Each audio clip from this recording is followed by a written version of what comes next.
Boy, back. It's your boy Elroy here, back again with some more content. And today we gonna do a little AA. I missed last weekend, so trying to stay consistent, trying to stay on it. You know what I mean? But yeah, let's go ahead and get it started because I don't have a lot of energy on my phone, and I don't know how long this video is gonna last. So wish me luck. Uh, I am a blessed and highly favored alcoholic named Leroy, Elroy, whatever. Um, my sobriety date and clean date is Thanksgiving of 2025. And today I make a deep personal commitment to stay clean and sober just for today. I am grateful for a full belly. I'm grateful for the patience I have. I'm grateful for my higher power. Um, I'm grateful for you guys. Yeah, that's all I got.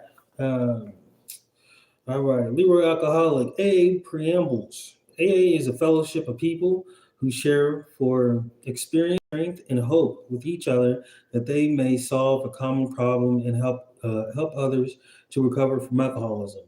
The only requirement for membership is a desire to stop drinking. There are no dues or fees for AA membership. We are self supporting through our own contributions. AA is not allied with any sect, domination, politic, organization, institution, does not wish to engage in any controversy, nor endorse nor impose any causes. Our primary purpose is to stay sober and help other alcoholics to achieve sobriety. All right. AA promises. If we are painstakingly about this phase of our development, we will be amazed before we are halfway through. We are going to know a new freedom and a new happiness. We will not regret the past nor wish to shut the door on it. We will comprehend the word serenity. Serenity now. And we will know peace. No matter how far down the scale we have gone, we will see how our experience can benefit others. The feeling of uselessness and self pity will disappear. We will lose interest in selfish things and gain interest in our fellowship, in our fellows. Self seeking will slip away. Our whole attitude and outlook upon life will change. For fear of people and of economic insecurities, we leave us. We will intentively know how to handle situations which used to baffle us. We will suddenly recognize, we will suddenly realize, that God is doing for us what we could not do for ourselves. Are these extravagant promises? We think not. They are being fulfilled among us, sometimes quickly, sometimes slowly. They will always materialize. If we work for them, if we work for them. There you go. Hello, what up, chat? What up, chat? All right. Blessed and highly favored alcoholic named Leroy. Let's go ahead and pray in. I'm gonna pray in my way. So, Nam yo ringe yo, Nam yo ringe yo, Nam yo ringe yo. Thank you, thank you. All right. Blessed and highly favored alcoholic named Leroy. Brothers and sisters, please turn to page 58. Yeah, turn to page 58. All right. How it works. Rarely have we seen a person fail who has thoroughly followed our path. Those who do not recover are people who cannot or will not completely give themselves to this simple program. Usually, men and women who are constitutionally incapable of being honest with themselves. They are such unfortunates. They are not at fault. They seem to have been born that way. They are naturally incapable of grasping and developing a manner of living which demands rigorous honesty. Their chances are less than average. These are those, too, who suffer from grave emotional and mental disorder, but many of them do recover if they have the capacity to be honest. Our story discloses in general way, what we used to be like, what happened, and what we are like now. If you have decided you want what we have and are willing to go through any lengths to get it, then you are ready to take certain steps. What are those steps? And some of these we bought. We thought we could find an easier, softer way, but we could not. With all the earnestness at our command, we beg of you to be fearless through from the very start. Some of us have tried to hold on to our old ideas, and the results was nil until we let go absolutely. Guess what, chicken butt? What's up, chicken thigh? What up, chat? What's going on? Please like, share, subscribe, follow, do all those beautiful things. Because here at Always World, you are changing a life. Reading the AA book, How It Works, Chapter 5. Blessed and highly favored alcoholic named Elroy. Remember that we deal with alcoholic, cunning, baffling, powerful. Oh my! Without help, it is too much for us. But there is one has all power. That one is God. May you find him now, right now. Half measures availed us nothing. We stood at the turning point. We asked his protection and care with complete abandonment.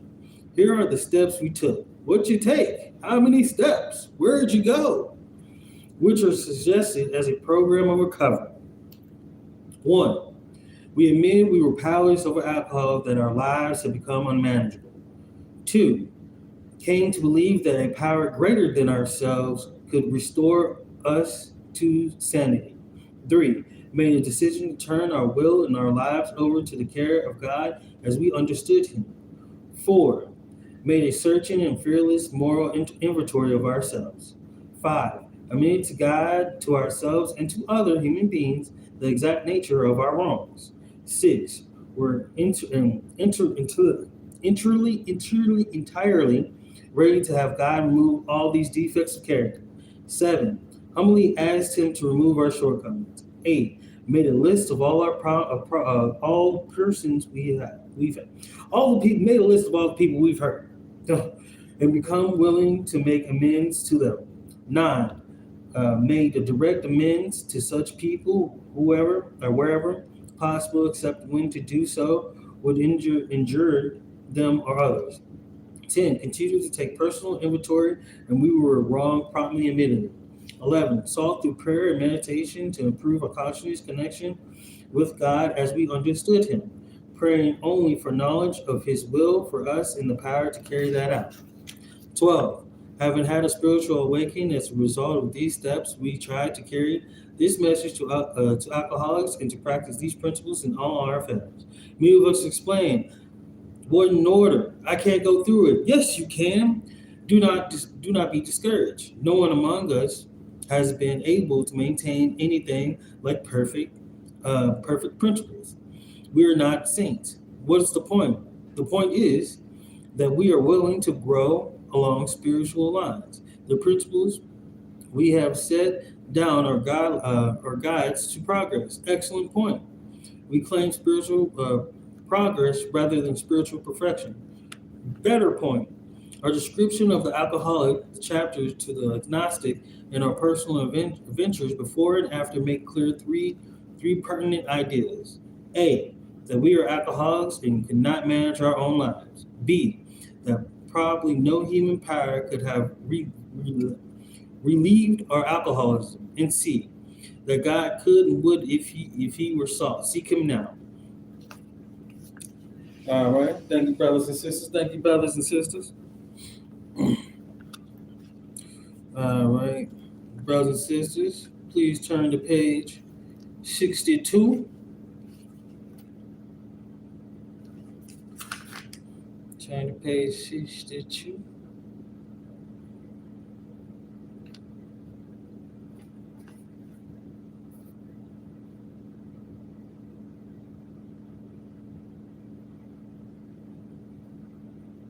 Okay, I think I found it. All right. Leroy Alcoholic, page 62. Is that right? I think that's right.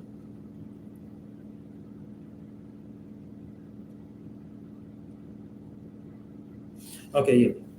What up, Chad? What up, Chad? All right, it's page 62. Leroy Alcoholic. Selfishness, self-centeredness that we think is the root of our troubles. Driven by 100 forms of fear, self-delusion, self-seeking, and self-pity, we step on the toes of our fellows and they retaliate. Sometimes they hurt us, seemingly without provocation. But we rarely find that at some time in the past we made decisions based on self, which later placed us in the position to be hurt. Some of our troubles we think are basically of our own making. They arise out of ourselves, and the alcoholic is an extreme example of self-willing ran riot. Though he usually doesn't think so. Above everything, we alcoholics must be rid of this selfishness. We must, or it will kill us. God makes that possible, and there is often seems no way of entirely getting rid of self without His aid. Many of us had had moral and philosophical conviction galore, but we could not live up to them, even though we would have liked to. Neither could we reduce our self-centeredness much by wishing or trying our own power. We had to have God's help. This is how and why of it. First of all, we had to quit playing God. It didn't work. Next, we decided that hereafter in this drama of life, God was going to be our director. He was the principal. We are his agents. He is the father. We are his children.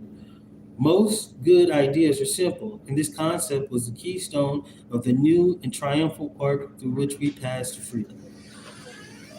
I'm Elroy, I'm alcoholic.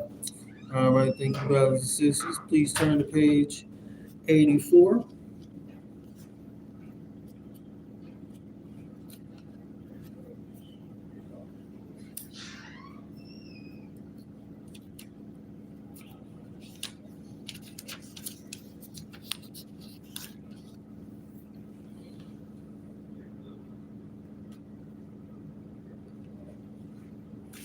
Hold on, give me a second.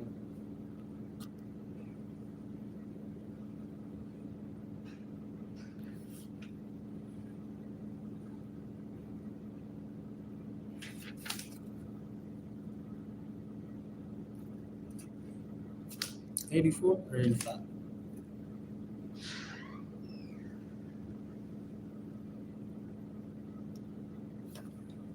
think I might have messed up. Oh, okay, there we go. There we go. I found it. Yeah, I found it. All right. All right. Elroy alcoholic. Blessed and highly favored alcoholic. Name Elroy. Page 84. Into action. And we have ceased fighting anything or anyone, even alcohol, for by this time sanity will have returned. We will seldom be interested in alcohol and liquor. If we tempt it, we recoil from it like a hot flame. We react sanely and normally. We will we will find that this has happened automatically. We will see that our new attitude towards liquor has been given us without any thought or effort on our part. It just comes. That is the miracle of it. We are not fighting it, neither are we avoiding temptation. We feel as though we had been placed in a position of neutrality, safe,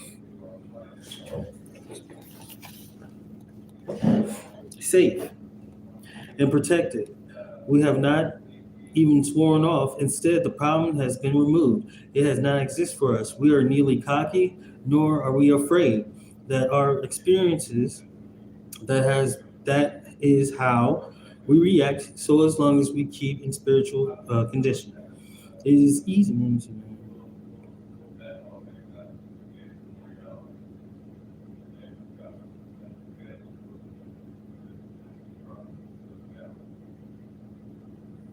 Okay, I can read. It is easy to let up on spiritual program of action and rest on our warnings. We are headed for trouble if we do, for alcohol is a subtle foe. We are not cured of alcoholism. What we really have is a daily reprieval contingent on maintenance of our spiritual condition. Every day is a day when we must carry the vision of God's will into all of our activities. How can I best serve thee? Thy will, not mine, be done. Thy will, not mine, be done. These are thoughts which must go with us constantly. We we can exercise our willpower along this line. All we wish is the proper use of the will. All right, thank you, brothers and sisters. Thank you, brothers and sisters. All right, let's go to page. Brothers and sisters, please follow me to page 420.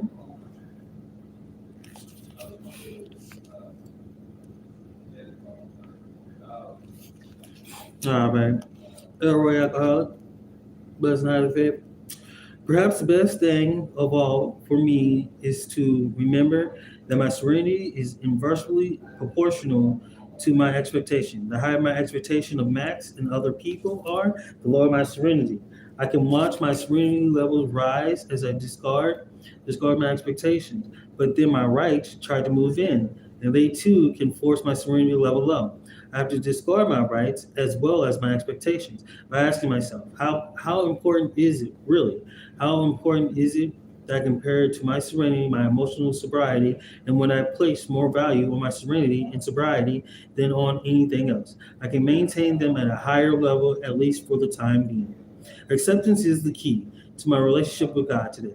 I never just sit and do nothing while waiting for Him to tell me what to do. I rather I do it, whatever is in front of me to be done, and I'll leave the results up to Him. However it turns out, that's God's will for me. I must keep my magic magnifying mind on my acceptance and off my expectations, for my serenity is directly proportionate to my level of acceptance. When I remember this, I see I've never had it so good. Thank God for AA. Won't he do it? I really like this one. This one really hit today. Page 420. Just because it resonates today, just because it brings up serenity and what it means. And serenity to me means peace of mind, a peace of flow. Being in that flow state, finding that flow state, and so here since recently, finally having 4 walls in the roof, I've come to realize, um, how little of peace of mind I've had for so long, and how easily or how fragile it is. Just a couple of hours ago, I had to move again, and man, I tell you, it was tearing me up for real, because I just had thoughts of like I'm going to get kicked out, people are against me, I'm getting paranoid, people are conspiring against me, just a really really bad headspace. People are lying to me. People don't like me. They're out to, what I mean, they want to harm me basically. That fight, fright, or freeze sort of situation, and I just had to, I had to pray it out my way. I had to pray it out the good old way. I still feel that way even today. And I mean, truth be told, to be honest with y'all, between me and you, I've been feeling like there's been a shit storm coming my way. I don't know what it is or what's it about.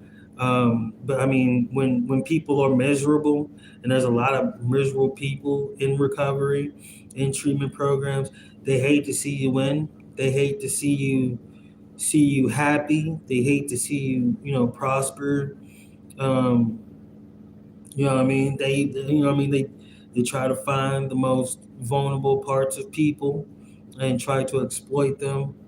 And I mean, I have a long history. I have a long history of miserable people, with miserable people. I know how to handle them and stuff like that. It's just, I'm finally in a good space to cultivate and heal. What I mean? Like I said, it's 2026. It's the year of healing. What I mean? We're going to find a way to heal. That's going to be the core premise of this year is healing. All last year was I'm always gonna put in your cup. You don't put in my cup. I ain't putting nothing in your cup. This year we putting healing first. Healing first with everything. Everything we step into, we gonna heal with it. And so um, yeah, it was just I'm still rattled about it now. You know what I mean? The flight or freeze kicked in, and I don't, you know what I mean. I'm a little jarred up a little bit, but it's okay. I've learned very quickly just running through the motions of going through the motions and digesting them, knowing where they come from, recognizing them, really reflecting on them, reflecting on how I feel and stuff like that. So that I mean that's I think that's that's a pat on my back. You know what I mean? Because I wasn't like that before. I really wasn't like that before. And just dealing with the mental side of recovery and things. But let's continue, y'all. All right, brothers and sisters. Yes, yeah. Please turn to page 416.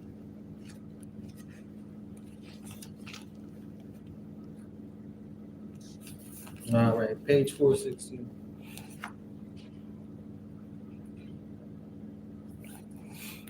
All right. Oh, we're alcoholic. I had already given up all the narcotics, most of the pills, and some of the alcohol when I first came to AA. AA by early July. I had tapered off alcohol completely.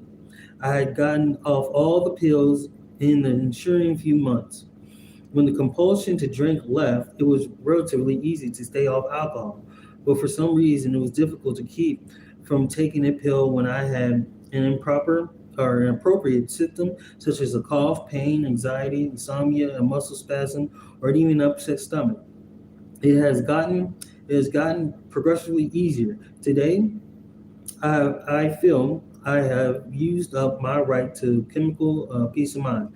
It helped me a great deal to become convinced that alcoholism was a disease, not a moral issue.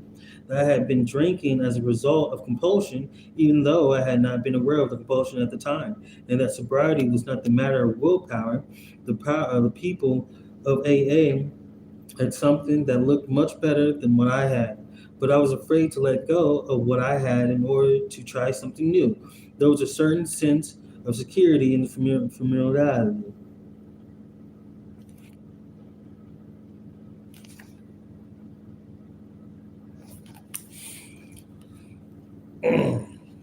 That's another one too that hits 416, page 416, um, because it says, you know, what I mean, it says that you can. What it says to me is that you can fight those compulsions to drink when your emotions are too overwhelming, you know, because 9 times out of 10, for the most part, the reason why people run to substances is for some to fill in the void, so to speak, you know, to relieve the pain of the traumatic experience that is triggered, you know, whether it's neglect, abuse, being raped, you know, you run to substances. You know, I'm a firm believer that addiction is not the problem; it's the solution, right? It's the solution, and it's a band-aid solution. And when we're out there thugging and drugging, we know it. We like it gets to a certain point when you hit that rock bottom. you know, you not only have a problem of the substance because your body needs it, your brain thinks you need it, your brain's telling your body you need it, so forth and so forth. But you also have the problem of the neglect that you faced in your time, the abuse that you faced in your life, the deprived of nurturing and care when you were a kid. That's also a problem too. I mean, don't get me wrong, the substances put a band-aid on it. It relieves the pressure a little bit, but it's always there. It's always going to be there. And I don't know. In my opinion, in our society, we just don't teach. We don't teach properly when it comes to mental health and emotional health. There's this big uproar about emotional intelligence, but let's be frank, it's all for the dollars. You know what I mean? When there's actually actual substance. You know what I mean? Like emotional intelligence, different types of intelligence, emotional included, should be factored in the education system, and it's not. I mean, everything's a business. School's a business. Uh, Making ice is a business.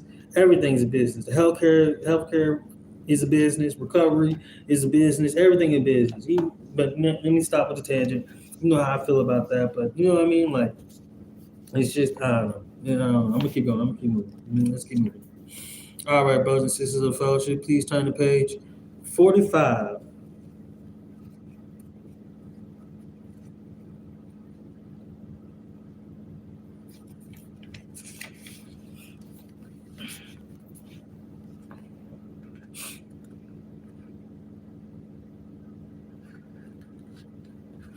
All right, Elroy, blessed and highly favored alcoholic. Lack of power. That was our dilemma. We had to find a power that which we could live, and it had to be a power greater than ourselves. Obviously, but where and how we to find this power? Well, that's exactly what this book is about. Its main objective is to enable you to find a power greater than yourself, which will solve your problems. That means we have written a book which we believe to be as spiritual as well moral, and it means, of course, that we're going to be talking about God.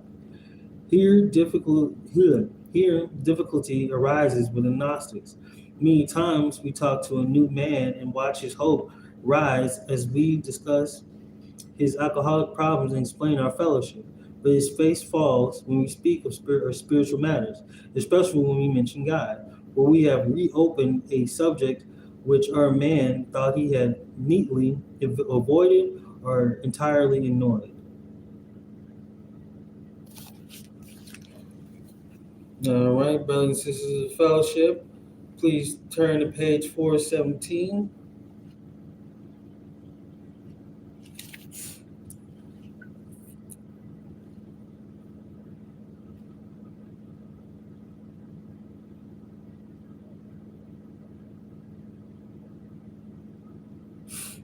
All right, page 417. And acceptance is the answer to all my problems. When I am disturbed, it is because I find some person, place, or thing, or situation, some fact of my life unacceptable to me. And I can find no serenity until I accept that person, place, or thing, or situation as being exactly the way it is supposed to be at this moment. Nothing, absolutely nothing, happens in God's world by mistake. Until I can accept my alcoholism, I cannot stay sober unless I accept life completely on life terms. I cannot be happy.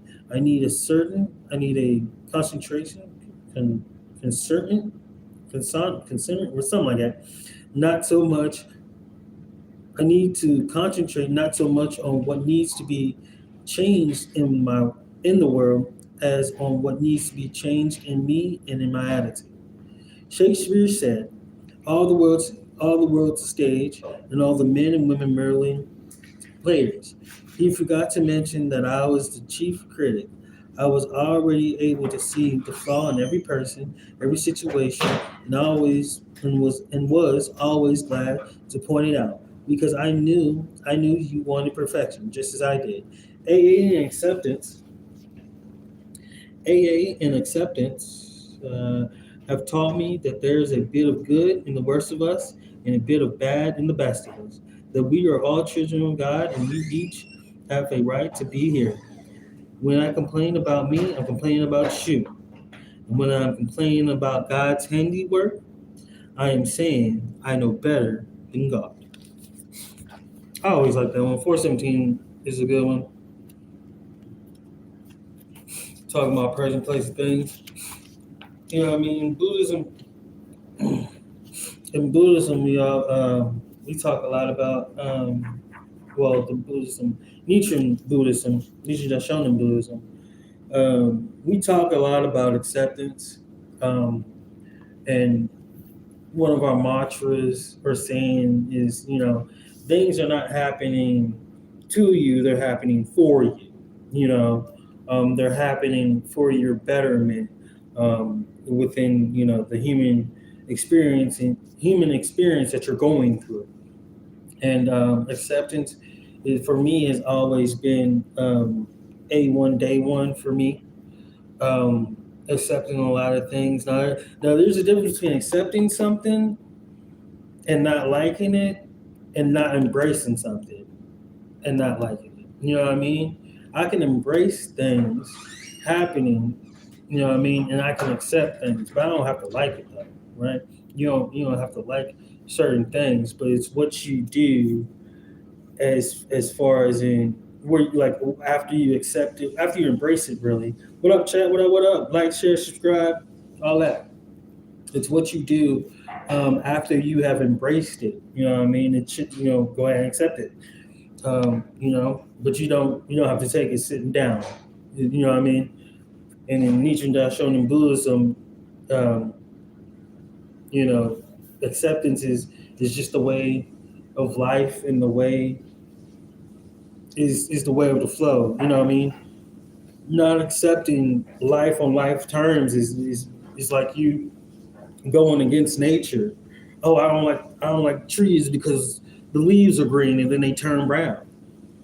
Whoa, what do you, like? Who are you? You know what I mean? No, but you know what I mean. Like, acceptance is everywhere, and we lose sight of accepting things that are good for us due to the fact of the lack of good things in our lives. I noticed that quite a bit in the fellowship of AA. We're talking about a lot of people who are deprived of nurturing, a lot of people who are deprived of good, healthy spaces to grow and to cultivate, just good, happy thoughts in general. And when you don't have those things, especially at a young age, you tend to not want to accept things. Or it's really, when it comes to acceptance, it's not even so much as accepting it, it's so much as the fear of, I don't know what that thing is, so I'm gonna just say no. You know what I mean? Like, you're dealing with people who are constantly in the fight, flight, or freeze, and working from that. Me, myself included. You're constantly working from that, so it's constantly hard. Even changes in your life. Change. Having to move states, or having to change, like, even your cup. You know what I mean? You got to change cups or something like that. People get stuck, and that's not to my higher power, to my spiritual philosophy. It's not healthy to stay stuck. It's not healthy to stay stuck. That's not what you're supposed to experience as being a spiritual being in the flesh, right? You want to change, you want to grow, but there's grace and understanding.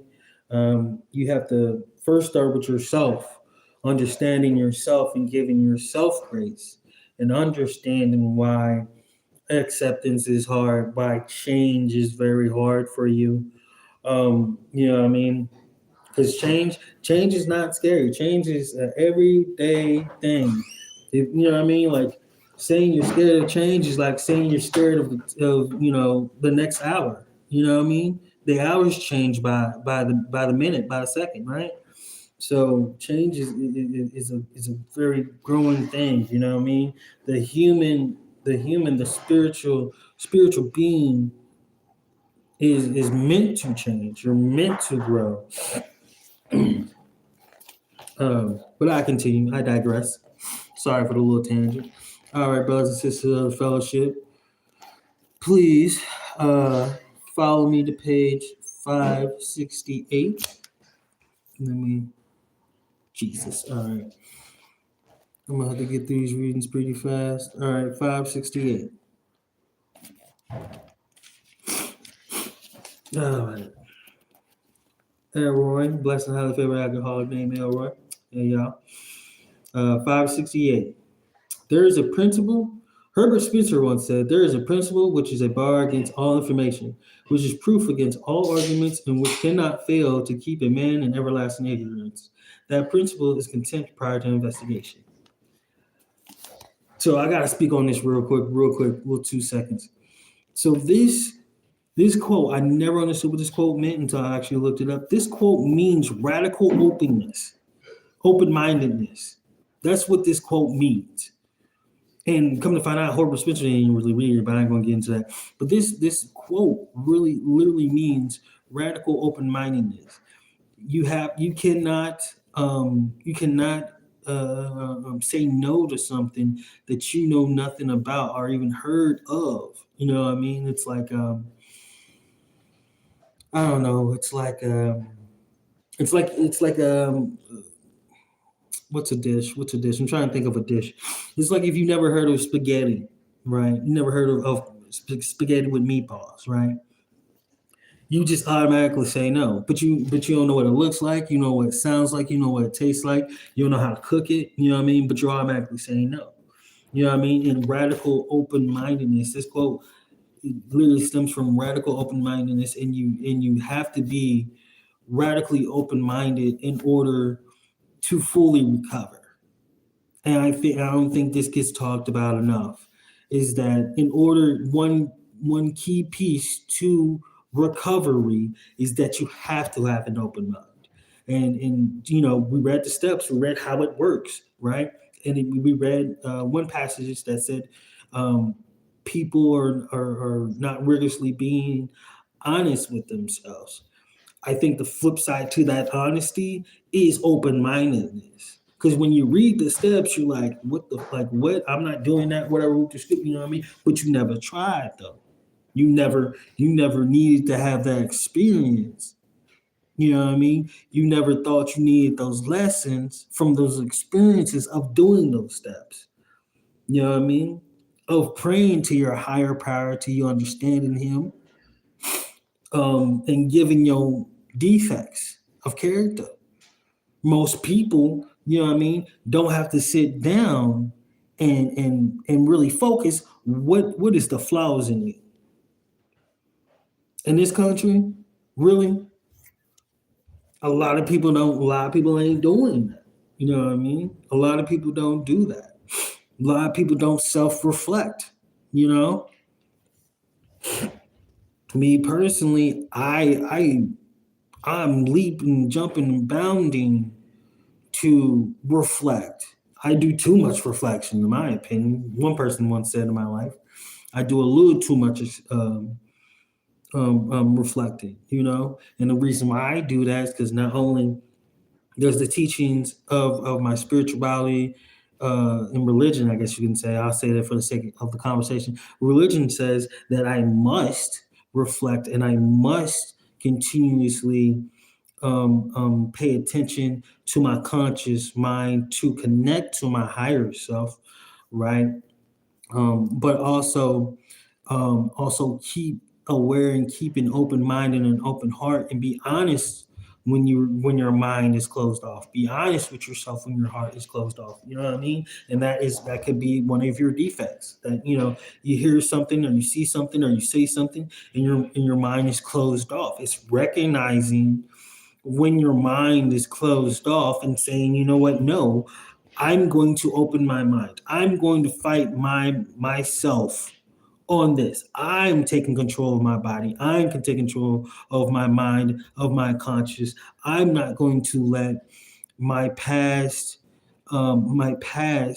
continuously microaggression subconsciously control my decisions and my thinking patterns. You know what I mean? That we're talking about some radical open-mindedness, and that's what I've now since I've understood this quote from Herbert Spencer, who's it's really not from Herbert Spencer. I'm in love with this quote.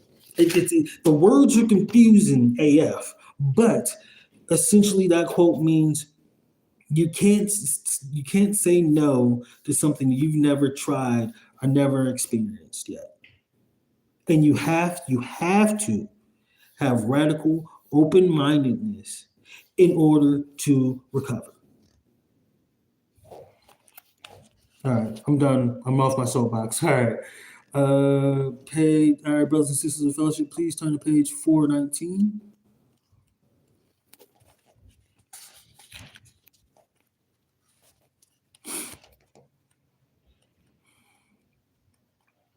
I might even do a whole video, a whole live about that, like, and talk about Herbert Spencer. Because like even Herbert Spencer's mentioned in the Kabbalion. Like I didn't even know that. Like I'm reading the Kabbalion now, and like it talks about him, and he's the one that coined the term survival of the fittest, and like he was big in Darwinism and socialism and stuff like that, or what's it called, classism. I think it's more like classism or something like that. But yeah, he coined that term, and I don't know. But anyways, focus, Leroy. Focus, Leroy. Um, all right, brothers and sisters, please follow me to page 419. All right. Acceptance was the answer, page 419. I can do the same thing with an AA meeting. The more I focus my mind on its defects, late starts, long drunken logs, cigarette smokes, the worse the meeting becomes. But when I try to see what I can add to the meeting rather than what I get out of it, and when I focus my mind on what's good about it rather than what's wrong with it, the meeting keeps getting better and better. When I focus on what's good today, I have a good day. And when I focus on what's bad, I have a bad day. If I focus on a problem, the problem increases. If I focus on the answer increases. This always hits hard because I constantly see people complain about this or that or late start or this, and I'm just like, you're never present. If you're never present, you don't enjoy life. Like you're never going to be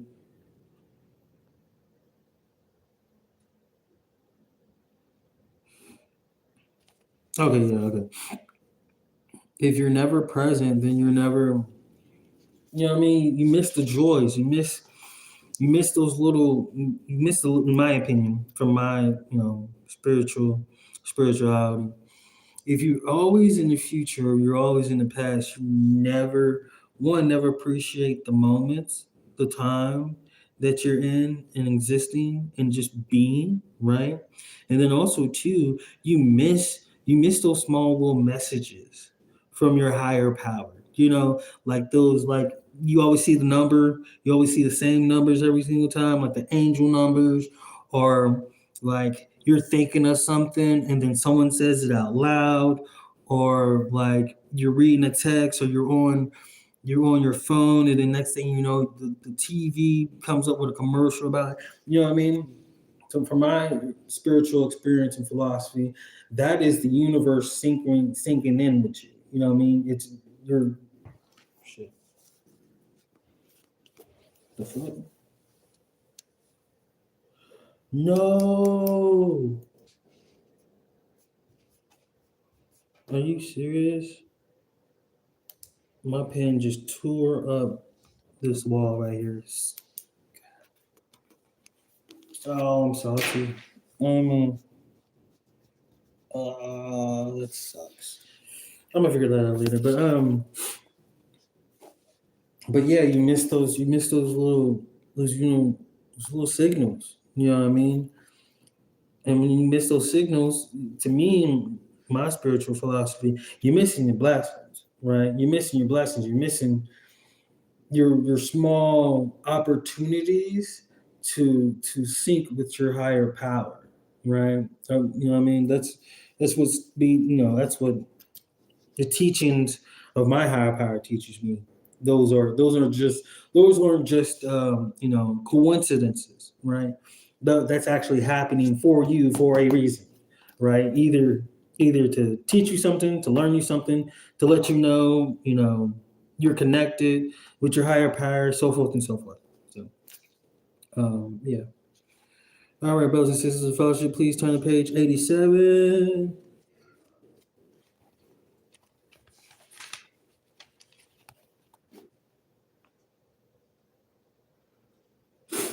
All right, page 87. As we go through the day, We pause when agitated or doubtful and ask the right thought or action. We continuously remind ourselves we are no longer running the show, humbly saying to ourselves many times each day, "Thy will be done." We are then in much less danger of excitement, fear, anger, worry, self pity, or foolish decisions. Oh my. We become much more efficient. We do not tire so easily, for we are not burning up energy foolishly as we did when we were trying to arrange life to suit ourselves. It works. It really does. We alcoholics are undisciplined. Period. So we let God discipline us in the simple way we have just outlined. But this is not all. There is an action and more action. Faith without works is dead. All right. Thank you, brothers and sisters of the fellowship. Please turn the page. What was that, 87? Okay, 86. All right. On awakening, let us think about the 24 hours ahead. When? On awakening, let us think about the 24 hours ahead. We consider our plans for the day before we begin. We ask God to direct our thinking, especially asking that it be divorced from self-pity, dishonesty, or self-seeking motives. Under these conditions, we can employ our mental faculties with assurance for after all God gave us brains to use. Use them. Our thought life will be placed on a much higher plane when we are thinking is cleared of wrong motives.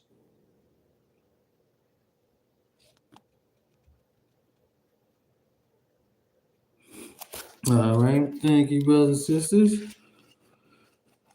Please turn to page.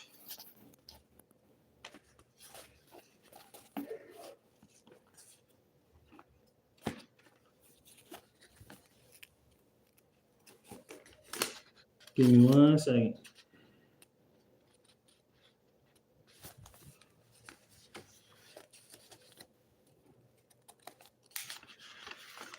Where is it? Okay. So, mhm.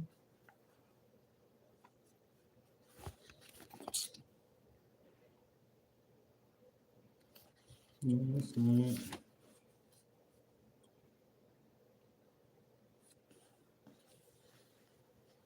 Mm.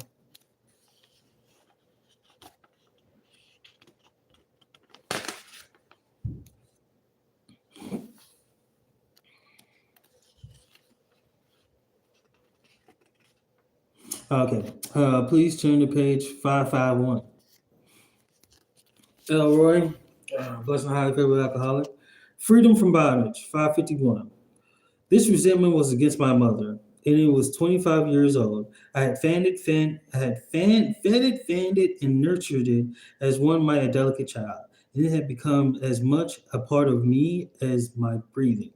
It had provided me with excuses for the lack of education, my moral failures, um, my material failures, personal failures, inadequacy, and of course my alcoholism. And though I really thought it had been willing to part with it, excuse me. And though I really thought I had been willing to part with it, now I knew I was willing to let it go. One morning, however, I realized I had to get rid of it, for my retrieval was running out, and if I didn't get rid of it, I was going to get drunk, and I didn't want to get drunk anymore. In my prayers that morning, I asked God to point out to me some way to be free of this resentment. During the time, a friend of mine brought me some magazines to the hospital group, and I was interested in. I looked through them. A banner across one featured an article by a prominent clergyman in which I caught the word resentment. He said in effort, if you have a resentment you want to be free of, if you will pray for the person or the thing that you resent, you will be free. If you will ask in prayer for everything you want for yourself to be given to them, you will be free. Ask for their health, their prosperity, their happiness, and you will be free. Even when you don't really want it for them and your prayers are only words and you don't mean it, go ahead and do it anyway. Do it every day for 2 weeks, and you will find that you have come to mean it and to want it for them. And you will realize that where you used to feel bitterness and resentment and hatred, you will now feel compassion, understanding, and love. It worked for me. It worked for me, and it works for you. Many times since it will work every time it works for me every time I'm willing to work it. Sometimes I have to ask first for a willingness, but it too also comes. And because it works for me, it will work for you always.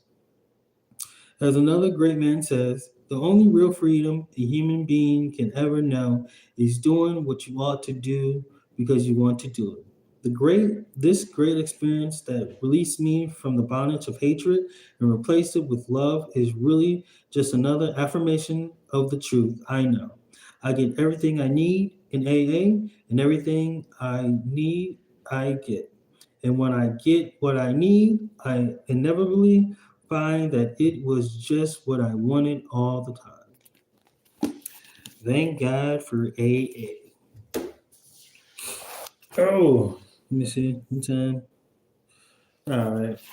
I wish I could make this video longer, y'all, but I got like 6%. I'm still waiting for that phone.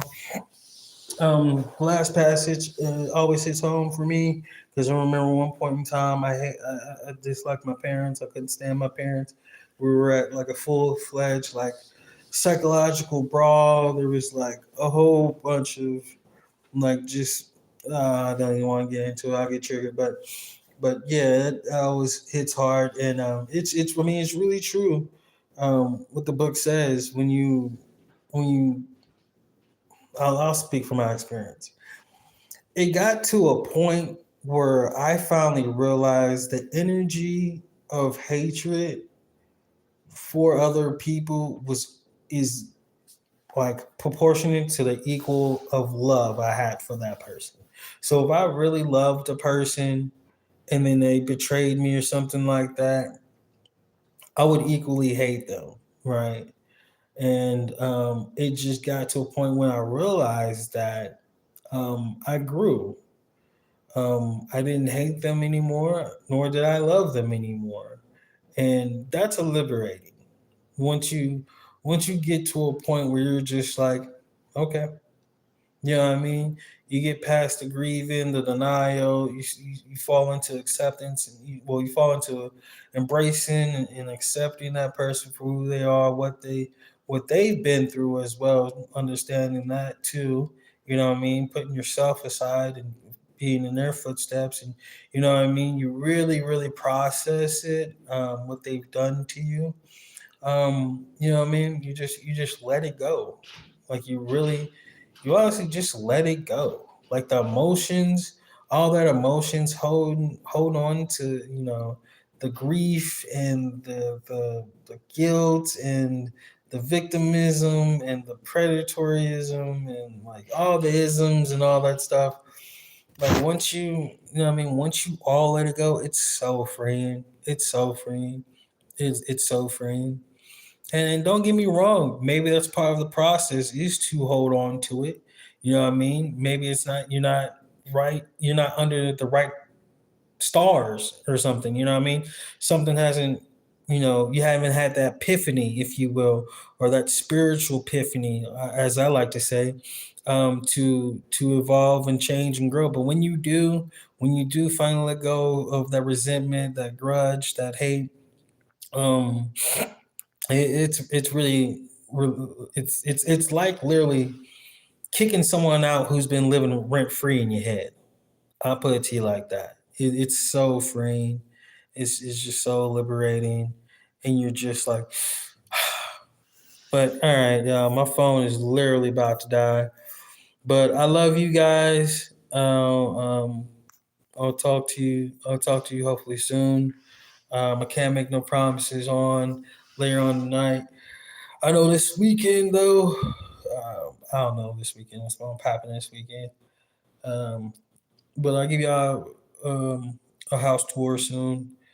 Got big motion in Amistown. I don't want to say too much quite yet because my luck. As soon as I broadcast it, it's going downhill. Ain't nothing happening for me. So I'm gonna keep my mouth shut until it actually happens, until I'm actually in the weeds in it. But I ain't gonna forget you. And remember, somebody, somewhere, somebody loves you. I'm out.